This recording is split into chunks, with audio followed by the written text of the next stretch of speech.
It's August 5th, 2010, and welcome to another episode of Sports by Jack, the show where you get your updates on sports from Jack. Brett Favre apparently is going to play for the Minnesota Vikings as long as his ankle's healthy.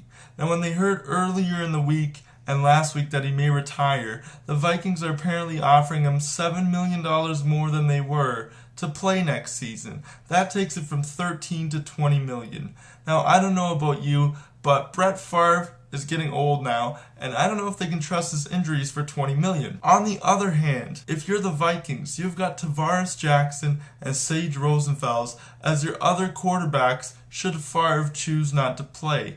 Now, you've got an outstanding defense and a really good offense, and this could be the last time that you get a chance to really win a Super Bowl with a quarterback of Favre's caliber. So, of course, the Vikings have offered him more money, and they need to settle things with Purple Jesus, Adrian Peterson, because they want to lock him up long term too. So now that Favre may be coming back, you have to consider the Vikings, of course, a contender. Maybe this time, if Favre doesn't throw that interception, he can beat the New Orleans Saints, and it can be the Vikings that fight for the Super Bowl. Moving on to NBA news, Shaquille O'Neal, contrary to what I said earlier this week, is actually signing with the Boston Celtics after all. He'll receive a 2-year deal worth roughly $3 million, and he'll be a backup to Kendrick Perkins, who has a knee injury for at least 4 to 6 months to start the season. Now, the Celtics also signed Jermaine O'Neal, but clearly he's had injury troubles as well, so Shaq will help in terms of depth. I don't have a problem with Shaq being a Celtic. In fact, I think it's a great way for him to end his career. He's a first ballot Hall of Famer, no doubt. What I do have a problem with is all the criticism of Shaquille O'Neal. Give the guy a break. He's not 25 years old and ripping down rims anymore. Yes, I agree. But he's a good addition to the Boston Celtics. He will be able to contribute, and he will be a force in the paint for the Celtics when they need him as a backup. Now, you can't expect him to perform like his former self, but I do believe that his addition does strengthen the chances of the Boston Celtics winning another NBA title, even though they have to compete with Miami. I want to end things off by just quickly mentioning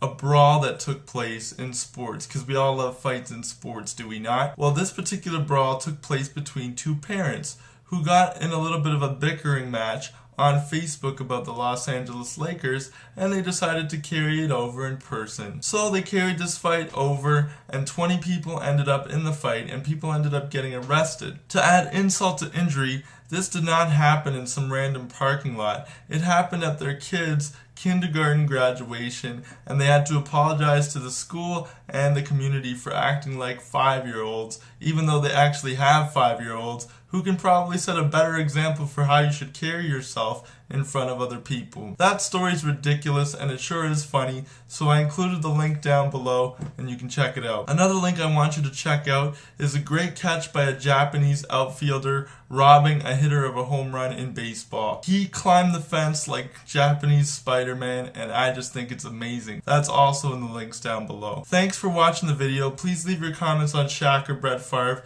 and please do subscribe because I'm trying to make this a career, so I would appreciate it. This has been another episode of Sports by Jack, and I just want you to know that even if you thought Shaq would sign with the Celtics, you still don't know jack about sports, baby.